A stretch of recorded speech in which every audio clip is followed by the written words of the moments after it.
ജയ്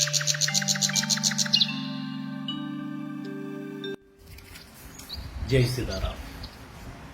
അങ്ങനെ ഭക്തിസാന്ദ്രമായ ഒരു മണ്ഡലക്കാലം കൂടി വരവായി. ശരണം വിളികളാലും നാമജപത്താലും മുഖരിതമായ പ്രഭാതങ്ങളാണ് ഇനി നാം കേട്ടുണരുന്നത്. തുലാവർഷത്തിൻ്റെ പ്രഭാവവും വൃശ്ചിക മകരമാസങ്ങളുടെ ശൈത്യാനുഭവത്താലും അലസമാകുന്ന ശരീരമനസ്സുകൾക്ക് സ്വാന്തനമേകുവാൻ വരാനിരിക്കുന്ന ഉത്സവകാലത്തെ, ഉത്തരായനത്തെ തിലകം ചാർത്തി വരവേൽക്കുന്ന മകരസംക്രാന്തിക്ക് മകരജ്യോതിയെ ദർശിച്ച് പ്രപഞ്ചനാഥനായ സൂര്യഭഗവാന് ഉത്സവാരംഭം ഒരുക്കുവാനും നമ്മുടെ ആചാര്യ പരമ്പര നമുക്ക് നിർദ്ദേശിച്ചതാണ് മണ്ഡലമാസാചരണം. അലസമായ മനസ്സിനെ പിടിച്ചുലയ്ക്കുന്ന വൈകാരികമായ ചിന്തകളിൽ നിന്നും ഭക്തിയുടെയും ശുദ്ധിയുടെയും സേവനത്തിലൂടെ മനസ്സിനെ ഉണർത്തി ഭഗവത് പാദങ്ങളിൽ അർപ്പിക്കുവാനും ദുഃഖ ദുരിതപൂർണമായ ദിനങ്ങളാൽ അശാന്തമാകുന്ന മനസ്സിനെ നിഷ്ഠയോടെ ഈശ്വരോന്മുഖമാക്കുവാനും തദ്വര വികാര വിക്ഷോഭങ്ങളിൽ നിന്ന് അറുതി വരുത്തുവാനും ശാന്തി പ്രദാനം ചെയ്യുവാനും മണ്ഡലമാസാചരണം ഉപകരിക്കുന്നു.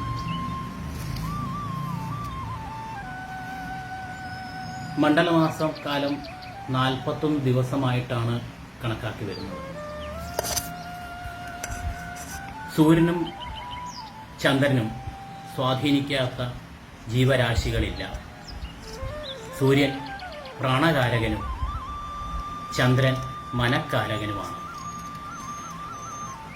മണ്ഡലമാസം 41 ദിവസമായി നിശ്ചയിക്കാൻ കാരണം ഒരുപക്ഷെ ഇതാകാം: സൗരവർഷമായ 365 ദിവസവും ചന്ദ്രവർഷമായ 324 ദിവസവും തമ്മിലുള്ള അന്തരമാകാം ഒരുപക്ഷെ ഇതിന് കാരണമായത്. ചന്ദ്രമാ മനസ്സോജാത ചക്ഷോ സൂര്യോ അജായത എന്ന പുരുഷസൂക്തത്രയ മന്ത്രത്തിലൂടെ വിരാട് പുരുഷനിൽ മനസ്സിന്റെയും പ്രാണന്റെയും പ്രാധാന്യമെന്തെന്ന് വ്യക്തമാക്കുന്നു. വിരാട് പുരുഷൻ എന്ന് പറയുന്നത് സമഷ്ടിയും വെഷ്ടി വ്യക്തിയുമാകുന്നു.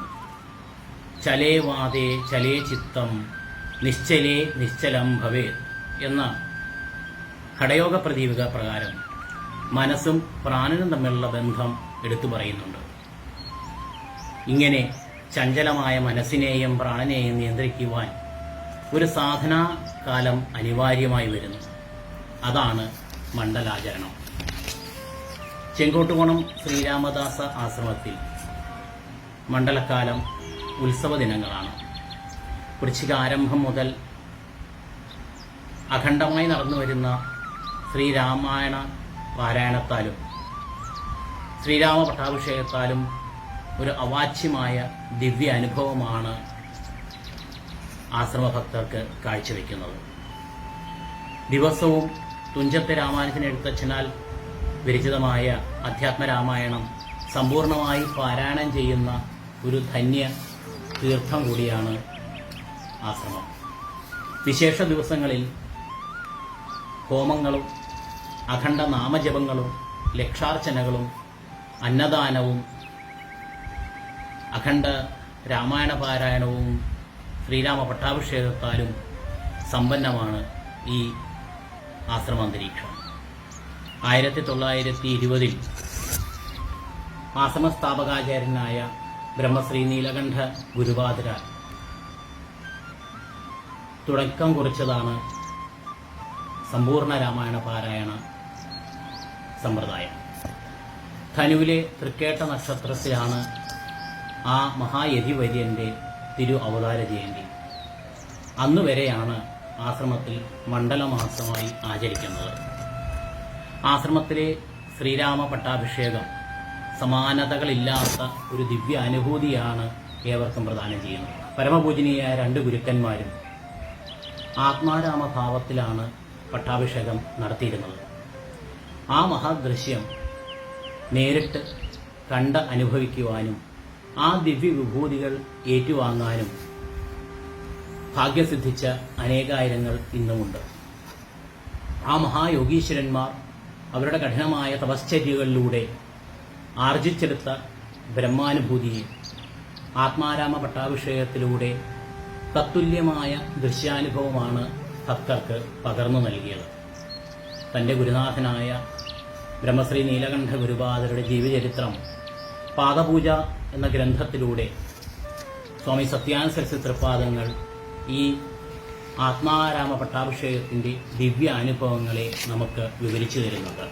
ഭൂതലം മുഴുവൻ രക്ഷിക്കുന്നതിനുള്ള അപേക്ഷയാണ് അഭിഷേക സമയത്ത് രാമനിൽ അർപ്പിക്കുന്നത്.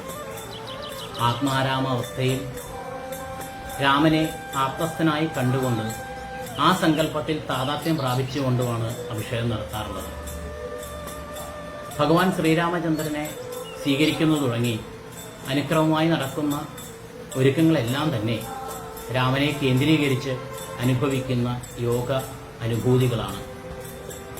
രാമന്റെ മനസ്സും ബുദ്ധിയും ഇന്ദ്രിയങ്ങളുമെല്ലാം യോഗിയുടെ ആത്മവൃത്തിയെ കേന്ദ്രീകരിച്ച് രാമസങ്കല്പത്തിൽ ഉറയ്ക്കുന്നു.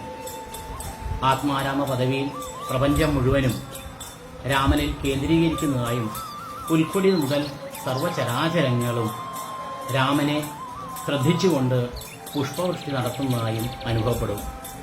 രാമായണത്തിൽ വർണ്ണിക്കുന്ന അഭിഷേക രംഗം സത്യമായി തോന്നും. ദീപങ്ങൾ കൊണ്ട് അലങ്കരിച്ച മണ്ഡപം രാമായണത്തിലെ വർണ്ണങ്ങൾക്ക് തത്തുല്യമായ പ്രതീതിയാണ് നൽകുന്നത്.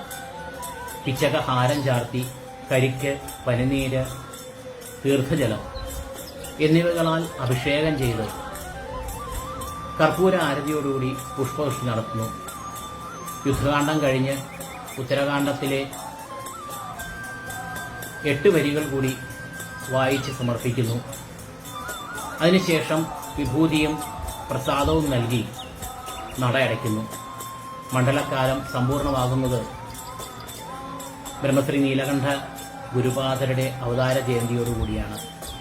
രാമായണത്തിൽ അഭിഷേക പര്യന്തം പറഞ്ഞിട്ടുള്ള വാനരാദികൾക്കുള്ള അനുഗ്രഹവും കഴിഞ്ഞ് യാത്ര അയക്കുന്ന രംഗം ആശ്രമത്തിൽ നടക്കും. വസ്ത്രദാനാദികൾ നൽകി മണ്ഡലക്കാല ശ്രീരാമ പട്ടാഭിഷേകത്തിന് പങ്കുചേർന്നവരെ അനുഗ്രഹിച്ച് യാത്ര അയക്കുന്ന രംഗം നിറ കണ്ണുകളോടുകൂടിയാണ് സ്വാമിജി നിർവഹിച്ചു വരാറുള്ളത്. ഇത്തരത്തിൽ രാമായണത്തിലെ വർണ്ണനകൾക്ക് സമാനമായ ക്രിയാപദ്ധതിയാണ് ആശ്രമത്തിൽ നടക്കുക. രാമരാവണ യുദ്ധം ധർമാധർമ്മങ്ങളുടെ യുദ്ധമായി സങ്കല്പിക്കാം.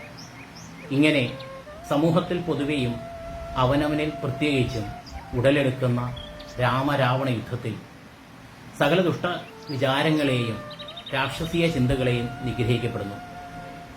സർവ്വജന്തുക്കൾക്കും ജീവനം ലഭിക്കുന്നത് യജ്ഞത്തിൽ നിന്നും, യജ്ഞം ജീവനമുക്തിയിലേക്ക് നയിക്കുന്നത് കർമ്മത്തിലൂടെയും, കർമ്മം വേദത്തിൽ നിന്നും, വേദം പരമാത്മാവിൽ നിന്നും ഉണ്ടാകുന്നു എന്ന ഒരു ക്രമീകൃത വ്യവസ്ഥ പ്രപഞ്ചത്തിന്റെ സൃഷ്ടിസ്ഥിതി ലയങ്ങളെ, ഭാവങ്ങളെ നിലനിർത്തുന്നു.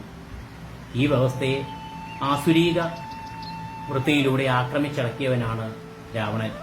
അതുമൂലം സാത്വികമായ യജ്ഞസങ്കല്പവും മോക്ഷോന്മുഖമായ ജീവസങ്കല്പവും ഖണ്ഡിക്കപ്പെട്ടു. ഒരു മഹായോഗിയുടെ നിഷ്കാമ കർമ്മഫലത്തിലൂടെ ലോകത്താകമാനം ശാന്തി പകരുന്നു. കർമ്മത്തെ നിരാകരിച്ചും സാത്വിക വൃത്തിയെ നശിപ്പിച്ചും രാജസഗുണം അടിച്ചേൽപ്പിച്ച രാവണത്വം ലോകമുള്ളിടത്തോളം കാലം നിലനിൽക്കുക തന്നെ ചെയ്യും. ഈ രാവണത്വത്തെ ആത്മാരാമ അഭിഷേകം കൊണ്ട് മനുഷ്യ മനസ്സുകളിൽ നിന്നും തൂത്തെറിയുകയാണ് ഗുരുനാഥന്മാർ നിർവഹിച്ച അതിവിശിഷ്ടമായ യജ്ഞസങ്കല്പം. യജ്ഞം കൊണ്ട് രാവണത്വം നശിപ്പിച്ച ഈ ക്രമീകൃത വ്യവസ്ഥയെ പുനഃസ്ഥാപിക്കുന്ന കർമ്മമാണ് ശ്രീരാമ പട്ടാഭിഷേകം. ഈ മണ്ഡലക്കാലം നമ്മുടെ മനസ്സിൽ കയറിക്കൂടിയ രാവണത്വത്തെ നിശേഷം നശിപ്പിച്ച് ശ്രീരാമ പട്ടാഭിഷേകം എന്ന യജ്ഞസങ്കല്പത്താൽ അഭയം പ്രാപിച്ച് വ്യക്തിയിലും സമൂഹത്തിലും ശാന്തിയും സമാധാനവും പുലരട്ടെ.